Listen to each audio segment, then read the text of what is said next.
Talk about the difference between now and back then during Slip and Manic Compression. I mean, Quicksand was a band working on a major label for a while. You had 2 LPs out. I didn't realize you have like 5 music videos or something like that. You're a working band with the major label for a long time. Talk about the landscape of working in that environment then versus now. I mean, the coolness of it was exciting because you're going into this world, this tradition of, our manager had managed like Motley Crue, so I'm hearing Motley Crue stories. I'm getting taken out to dinner left and right, like CDs were cool. So I'm getting all these CDs for free. I'm going to all these different shows for free, just a whole bunch of cool shit was like open to me.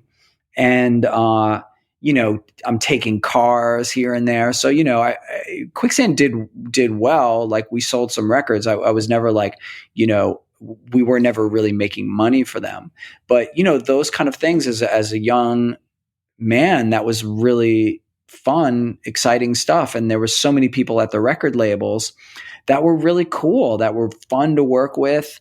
And, we were going to the shows for free and had all those kind of, access that was just like the kind of thing that seemed like you had hit some like, different plane of existence if you're interested in music. You know what I mean? It was exciting. So all that stuff was really good.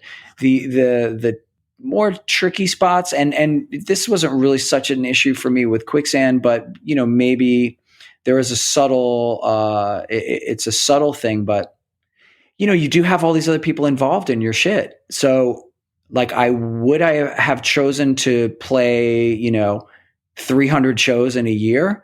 Like not on my own. No, I wouldn't have, but you're on a major label, so you have to constantly be promoting the record.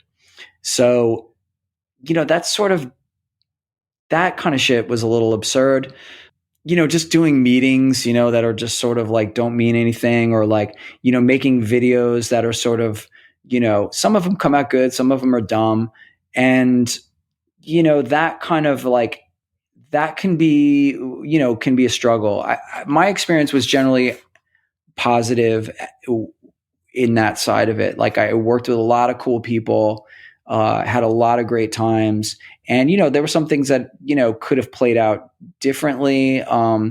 But, I can't really hang blame. It's just like the way the experience goes and like, your own youth and like your own decisions that you make. So, but overall, there are a lot of pitfalls, and I have friends that, they just signed with the wrong people, or their record came out at the wrong time, or it just didn't come out the way that as good as they had hoped, for creative reasons or whatever.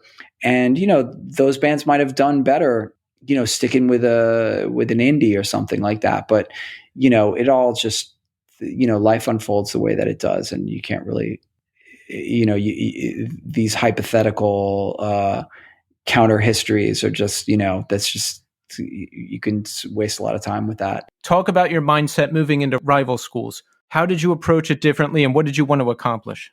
Yeah, I mean, Quicksand just had kind of run its course, and that's a thing. Like, yeah, like that sort of like I if I were to characterize it as a negative, that amount of work was pretty intense. So we kind of got burned out, and I don't think we were like our best selves to each other.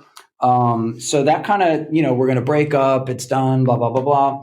So the record label said, okay, that's cool. We want to keep your contract, Walter. And so, you're just going to make a solo project or a band or whatever you want to do. So, I was like, cool, that's good. I was thinking I was going to become a fireman or do some other kind of thing. But they, they kept my contract. But then there was some like, and this is where it starts to get a little bit more squirrely, is like, so the record label I was on got bought by some other company, and then that created, a whole bunch of people got fired, some new people got hired. So like almost a year or so went by where I was just making demos, like, so I was no longer participating. I was no longer like playing to fans, I wasn't with my group anymore.